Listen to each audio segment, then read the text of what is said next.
નમસ્કાર મિત્રો, સૌરાષ્ટ્ર પ્રવાસના ચોથા દિવસે જેતપુરની બજારમાં એક સાડીની દુકાન બહાર રાધિકા આકુળ વ્યાકુળ બનીને એનો થેલો ફંફોસવા લાગી.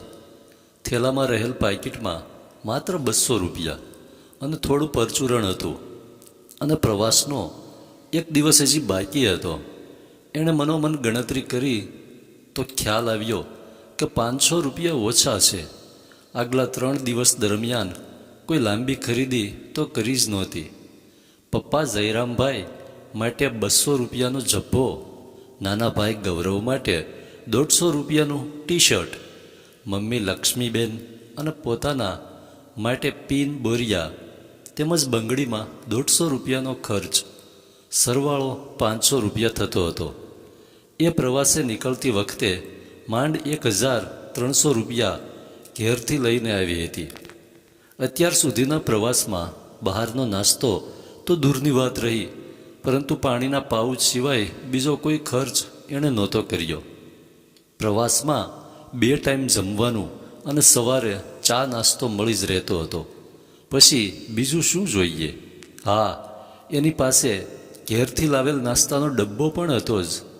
BScના 3જા વર્ષમાં અભ્યાસ કરતી રાધિકા વિશે એના વર્ગના મોટા ભાગના સહાધ્યાયીઓને ખબર હતી કે એ એક સાવ સાધારણ કુટુંબની છોકરી છે.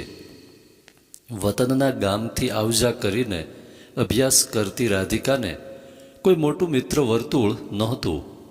એને તો એ ભલી અને એનો અભ્યાસ ભલો, અને એટલે તો એ અભ્યાસમાં એકદમ પારંગત હતી. અંગ્રેજી ભાષા પરનું એનું પ્રભુત્વ તો છક કરી દે એવું. એટલે જ કદાચ એને 5-6 બહેનપણીઓ જરૂર હતી કે જે ક્યારેક અતિ આગ્રહ કરીને ચા નાસ્તા માટે અને હોટલમાં ખેંચી જતી. સામાન્ય આર્થિક પરિસ્થિતિવાળા કુટુંબમાં ઉછરેલી યુવતી રાધિકાને ભગવાને ખોબલે ખોબલે રૂપ આપ્યું હતું. સપ્રમાણ ઊંચાઈ, ઘાટેલું શરીર અને ગાલે પડતા ખંજન કોઈ પણ જાતની ટાપટીપ વગરની રાધિકાના રૂપને ઓર નિખાર આપતા હતા. કોલેજના કેટલાક છેલ બટાવ યુવકો રાધિકા પાછળ મધલાળ પાડતા હતા, પરંતુ રાધિકા પોતાની મર્યાદા બરાબરની સમજતી હતી. વિહવળ બનીને વારંવાર થેલો ફંફોસતી રાધિકાને જોઈને એની સાથેની યુવતીઓએ એને પૂછ્યું, શું વાત છે રાધિકા? 500 રૂપિયા મળતા નથી. કોણ જાણે ક્યાં ગયા? આ પાકીટમાં જ હતા, પરંતુ અત્યારે પાકીટમાં માત્ર 200 રૂપિયા છે, 500ની નોટ નથી. દયામણી નજરે રાધિકા બોલી. સહાધ્યાયી અને બહેનપણીઓનો દાવો કરતી એ 5-6 યુવતીઓ એકબીજા સામે તાકવા લાગી. એમને તો એમ જ હતું કે રાધિકા રૂપિયા ખોવાયાનું નાટક કરી રહી છે. એટલે એકેય એટલું પણ ના બોલી કે ચિંતા છોડ રાધિકા, પૈસા અમે આપીશું. ઘણી શોધખોળ પછી પણ 500 રૂપિયાની નોટનો કોઈ અતોપત્તો ના લાગ્યો. રાધિકા એકદમ હતાશ થઈ ગઈ. ક્યાંક પડી ગઈ હશે. ચાલ હવે દુકાનમાં અમારી સાથે, અમારે સાડીઓ ખરીદવી છે કહીને મનોમન રાજી થતી યુવતીઓ એને દુકાનમાં ખેંચી ગઈ. રાધિકા ગુમસુમ બનીને કહેવાતી બહેનપણીઓની ખરીદીને જોતી રહી. 18 વર્ષની રાધિકા પોતાની ઉંમર કરતાંય વધારે સમજણી હતી. એની આર્થિક પરિસ્થિતિ એને બરાબરની ઘડી હતી. એને કોઈના વિશે કોઈ ફરિયાદ નહોતી. એ પોતાની જાતને નસીબદાર ગણતી હતી. ખેતીમાં ભાગ્યા તરીકે રહેતા પિતાજી જયરામભાઈ અને એમને ટેકો કરતી માતા લક્ષ્મીબેન સખત પરિશ્રમ કરીને પોતાને ભણાવી રહ્યા હતા. રાધિકા માટે આટલું પૂરતું હતું. જેતપુરની પ્રખ્યાત સુતરાવ સાડી મમ્મી માટે ખરીદીને ઘેર જઈને મમ્મીને સરપ્રાઈઝ આપીશ, એ અભિલાષા પર રાધિકાને અત્યારે પૂર્ણ વિરામ મુકાયેલ દેખાઈ રહ્યું હતું. એ બરાબર સમજતી હતી કે કોઈ પણ સામે હાથ લાંબો કરવો સાવ નિરર્થક છે. અલી જોને રાધિકા, આ સાડી કેવી છે? 2000 રૂપિયાની છે જેવા બહેનપણીઓના વાક્યો રાધિકાના કર્ણપટલ પર હથોડા મારી રહ્યા હતા અને એ બે ધ્યાનપણે આ સારી છે જેવા જવાબ આપી રહી હતી. આ સમયે 5-6 યુવાન યુવતીઓ દુકાનમાં પ્રવેશ્યા. તેમાંથી એક યુવાન એકી ટશે રાધિકાને ખાસ્સી વાર જોઈ જ રહ્યો. 1-2 મિનિટ પછી રાધિકાના કાને વાક્ય અથડાયું, મારી ભૂલ થતી ના હોય તો તમે રાધિકા જ છો ને?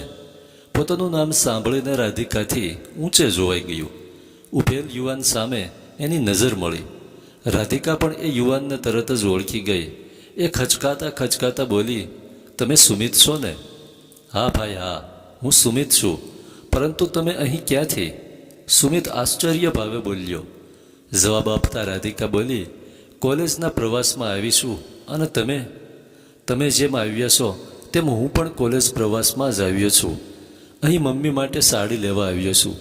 તમે પણ પસંદગીમાં ભાગ લેજો, કહીને પોતાના ગ્રુપ સાથે આવેલ સુમિત સાડીઓ જોવા લાગ્યો. સાડીઓની પસંદગી તો થઈ રહી હતી, પરંતુ સુમિત અને રાધિકાના માનવાચક સંબોધનોથી બધા આશ્ચર્યચકિત હતા. જેને સાડીઓ લેવાની હતી એ દરેકે પસંદ કરી લીધી. એકમાત્ર રાધિકા એમાંથી બાકાત હતી. સુમિતથી પૂછ્યા વગર ના રહેવાયું. રાધિકા, તમારે તમારા મમ્મી માટે કંઈ નથી લેવું? રાધિકા ફરીથી ઢીલી થઈ ગઈ. એનાથી કોઈ પ્રત્યુત્તર ના અપાયો, પરંતુ એની સાથેની એક યુવતી બોલી ઉઠી, બિચારીના પાકીટમાંથી સાડી લેવા માટેના રૂપિયા જ ખોવાઈ ગયા, કહીને એણે બીજી યુવતીઓ સામે આંખ મીચકારી. પરિસ્થિતિ પામી જઈને સુમિત ઝડપભેર બોલ્યો, રાધિકા, કેટલા રૂપિયા જોઈએ છે તમારે? જેટલા જોઈએ તેટલા આપું, પરંતુ જેતપુરની યાદગીરી તો તમારા મમ્મી માટે લઈ જ જાઓ. તમારા અને મારા ગામ વચ્ચે ક્યાં છેટું છે? ગમે ત્યારે રૂપિયા પહોંચાડી દેજો. ખાલી 500 રૂપિયા આપો. જિંદગીમાં પ્રથમવાર લાચાર જેવી સ્થિતિમાં મુકાયેલ રાધિકા નીચું જોઈને બોલી. 450 રૂપિયાની સાડીની ખરીદી કરી રાધિકા સુમિતનો આભાર માનીને એની સહાધ્યાયીઓ સાથે ચાલતી થઈ. જતી વખતે અનાયાસે 1-2 વાર એનાથી સુમિત સામે જોવાઈ ગયું.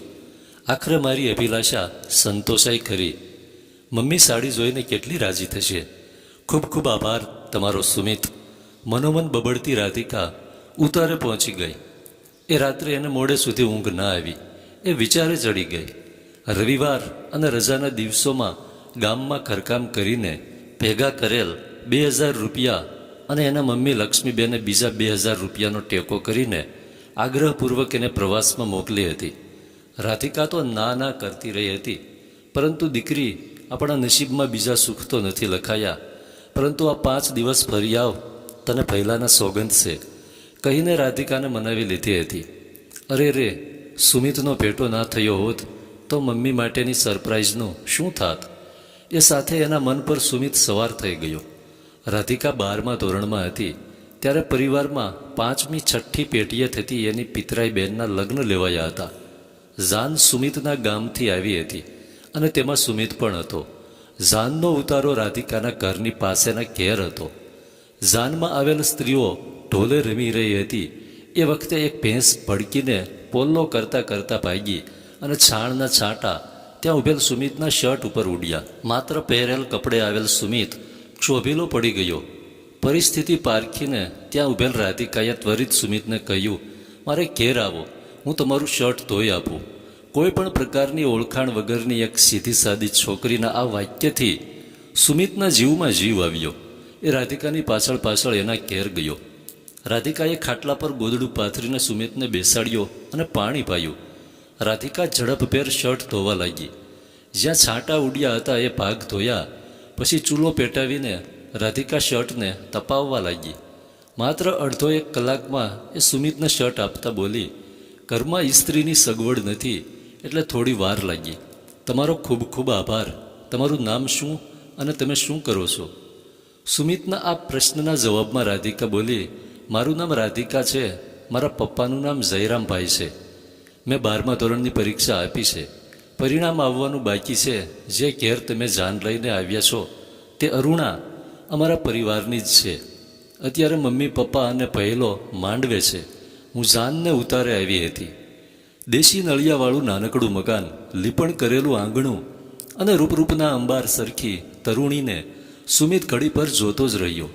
છેવટે જતાં જતાં પોતાની ઓળખ આપતા બોલ્યો, મારું નામ સુમિત છે, મારા પપ્પાનું નામ પ્રાગજીભાઈ છે. વરરાજા દૂરના સંબંધે મારે પિતરાઈ ભાઈ થાય છે. કોઈ દિવસ તમારા બેનના ઘેર આવો તો મારા ઘેર જરૂર આવજો. લગભગ 3 વર્ષે ફરી પાછો આજે સુમિતનો અચાનક ભેટો થઈ ગયો. કેવો સંજોગ! પથારીમાં પડઘા ઘસતી રાધિકાને ફરી પાછું યાદ આવ્યું. 1 વર્ષ પહેલાં હું પિયર આવેલ અરુણાને કેવું પૂછી બેઠી હતી, અલી અરુણા, તારી સાસરીના ગામનો પેલો સુમિત પ્રાગજીભાઈ નામનો છોકરો અત્યારે શું કરે છે? સુમિતભાઈ તો અત્યારે કોમ્પ્યુટર એન્જિનિયરિંગમાં છે. એમનું કુટુંબ તો બહુ સુખી છે. એમના મોટાભાઈ અમદાવાદમાં સિવિલ એન્જિનિયર છે. તેમની પાસે રહીને તેઓ અભ્યાસ કરી રહ્યા છે. અલી તું આટલું બધું કેમ પૂછી રહી છે? એમની સાથે લગ્ન કરવા છે કે શું? ના રે ના, આ તો તારી જાન લઈને આવ્યા હતા ત્યારે એમનું શર્ટ મેં ધોઈ આપ્યું હતું એટલે અમસ્તું જ પૂછ્યું કહીને રાધિકાએ હકીકત કહી સંભળાવી. આજે તો અનાયાસે જ કેવો ભેટો થઈ ગયો. આખરે મોડી રાત્રે રાધિકાની આંખ મળી. એ રાત્રે સુમિત પણ રાધિકાના વિચારોમાં ખોવાઈ ગયો.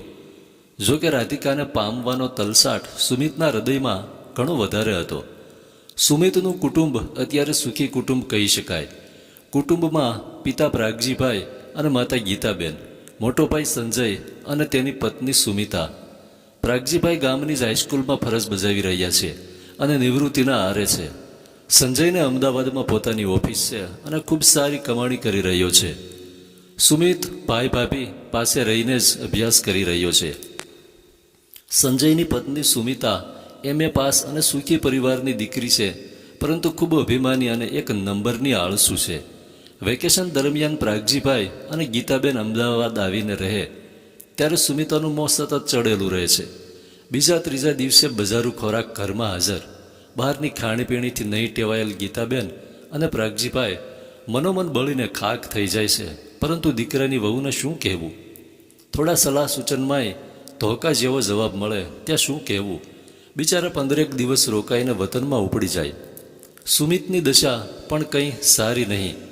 દરરોજ કોલેજનો સવારનો સમય, પરંતુ 8-8:30 ઉઠતી ભાભી શું નાસ્તો કે ભોજન બનાવી આપે? મોટે ભાગે ચા પણ જાતે બનાવીને પી લે બિચારો સુમિત. સુમિત એના મા બાપને અઢળક ચાહતો હતો. હજી તે વતનમાં જાય ત્યારે નાહ્યા પછી ગીતાબેન પાસે જ વાળ ઓળાવતો હતો. એ આજીવન મા બાપને ખુશહાલ જોવા માગતો હતો. ભાભીની જીવનશૈલી મા બાપને ક્યારેય સુખ નહીં આપે એ એણે મનોમન નક્કી કરી લીધું હતું. અને આમે એ ઘરમાં નાનો દીકરો હોવાથી મા બાપ તો તેની સાથે જ રહેવાના ને. ભાભી જેવા સ્વભાવની પત્ની મળી તો.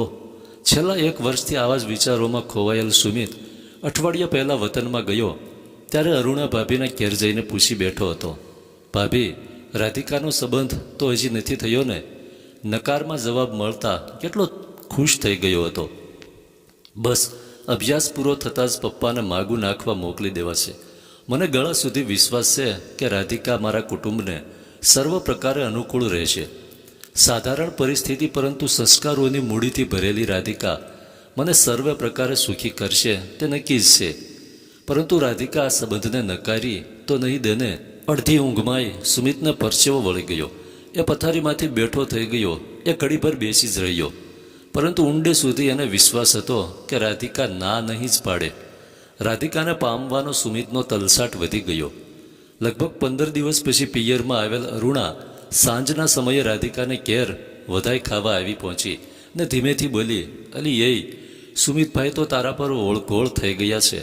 મારે ઘેર આવીને તારા સંબંધ બાબતે પૂછી રહ્યા હતા. તું ઘણી નસીબદાર છે. આ સંબંધને પાછો ના ઠેલતી. તું ખૂબ સુખી થઈશ. માન્યામાં ના આવતું હોય તેમ રાધિકા અરુણા સામે જોઈ જ રહી. છેવટે એ થોડા લાગણી ભીના અવાજે બોલી, ક્યાં મારું કુટુંબ ને ક્યાં એમનું? તું સાચું કહે છે અરુણા? હા ભાઈ હા, હું સાચું જ કહું છું. એમનો અભ્યાસ પૂરો થતાં જ તું જોઈ લેજે કે હું સાચી કે ખોટી, કહીને અરુણાએ રાધિકાના ગાલે હળવેથી ટપલી મારી. બરાબર 1.5 મહિના પછી જયરામભાઈના આંગણે સવારે 9 વાગ્યાના સુમારે એક કાર આવીને ઊભી રહી. રાધિકા કપડાં ધોઈ રહી હતી. 12મા ધોરણમાં 91% સાથે વિજ્ઞાન પ્રવાહમાં પાસ થયેલ રાધિકાનો નાનો ભાઈ ગૌરવ મામાને ઘેર ગયેલ હતો અને એના મમ્મી પપ્પા ખેતરે ગયેલ હતા. કારમાંથી 3 જણ નીચે ઉતર્યા. એમાં સુમિત પણ હતો. રાધિકાને સમજતા વાર ના લાગી. ઝડપભેર ખાટલા પાથરીને રાધિકાએ 3 જણને પાણી આપ્યું. રાધિકાએ સુમિત સાથે નજર મેળવવાનો પ્રયત્ન કર્યો, પરંતુ એની આંખે એને સાથ ના આપ્યો. એનો ચહેરો શરમનો માર્યો લાલચોળ થઈ ગયો. એણે બહાર દોટ મૂકી.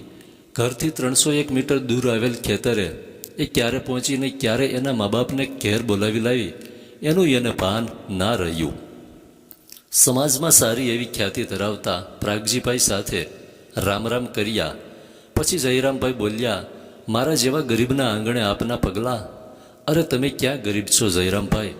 તમે ગરીબ હોત તો દીકરીને વિજ્ઞાન પ્રવાહમાં સ્નાતક બનાવી ના હોત, દીકરાને 12મા ધોરણમાં ઉજળું પરિણામ લવડાવી ના શક્યા હોત, તમારા કુટુંબમાં સંસ્કારોનું આટલું મોટું ભાથું ના હોત. પ્રાગજીભાઈ નિખાલસ ભાવે બોલ્યા. પ્રાગજીભાઈના વાક્યોથી જયરામભાઈ ભાવ વિભોર થઈ ગયા. એ બોલ્યા, દીકરી તો એની સ્વ મહેનતથી ભણી છે અને દીકરા પાછળ પણ એણે રાત દિવસ જોયા વગર માર્ગદર્શન આપ્યું છે. ટ્યુશનનો 1 રૂપિયો પણ એણે ખર્ચવા દીધો નથી. એના લીધે જ દીકરાનું ઉજળું પરિણામ આવ્યું છે. મારી રાધિકા દીકરી અમારા પરિવારનો સાચો હીરો છે પ્રાગજીભાઈ. તમારા પરિવારનો નહીં, પરંતુ આપણા આખા સમાજનો સાચો હીરો છે તમારી દીકરી. એ સાચા હીરાને આજે હું મારા ઘરમાં અજવાળું કરવા મારા આ દીકરા માટે લેવા આવ્યો છું જયરામભાઈ, કહીને પ્રાગજીભાઈએ જયરામભાઈ સામે હાથ જોડ્યા. પ્રાગજીભાઈના છેલ્લા વાક્યનો અર્થ સમજતા જયરામભાઈને જરાય વાર ના લાગી. તેઓ પ્રાગજીભાઈના જોડાયેલ હાથ પકડીને બોલ્યા, પરંતુ હજી મારી દીકરીને પણ આ બાબતે કશું જ કહ્યું નથી. તો હવે પૂછી લો તમારી દીકરીને આ સંબંધ બાબતે એમનો શું વિચાર છે. પ્રાગજીભાઈએ આટલું વાક્ય પૂરું કર્યું ત્યાં તો ચાની કીટલી અને રકાબીઓ સાથે આવી પહોંચેલ રાધિકાના પગ થંભી ગયા. એ ચાની કીટલી અને રકાબીઓ જયરામભાઈને પકડાવીને ઝડપભેર ઓરડીમાં દોડી ગઈ. સૌને બધું સમજાઈ ગયું. અડધો કલાક પછી રાધિકા અને સુમિતની મુલાકાત ગોઠવાઈ ત્યારે બંનેનો તલસાટ આંખો માટે વહીને નિર્મળ પ્રેમની અભિવ્યક્તિ બની ગયો. એકબીજાને પામવાનો તલસાટ તો હવે દૂર થઈ ગયો, પરંતુ રાધિકાના હૃદયમાં હજી એક તલસાટ સળવળી રહ્યો હતો, જેણે બધાની વચ્ચે કહી સંભળાવ્યો, ગૌરવનો મેડિકલ લાઇનનો અભ્યાસ પૂરો થાય ત્યાં સુધી હું એને ટ્યુશનના વર્ગો ચલાવીને મદદરૂપ થવા માંગુ છું. મને એ માટે સ્વતંત્ર મળશે ને? પ્રાગજીભાઈ આટલું સાંભળતા તો ખાટલામાંથી ઊભા થઈ ગયા. એમની આંખો ઉભરાઈ ગઈ. તેઓ રાધિકાના માથા ઉપર હાથ મૂકીને એટલું જ બોલી શક્યા, ધન્ય છે બેટા તને, ધન્યવાદ.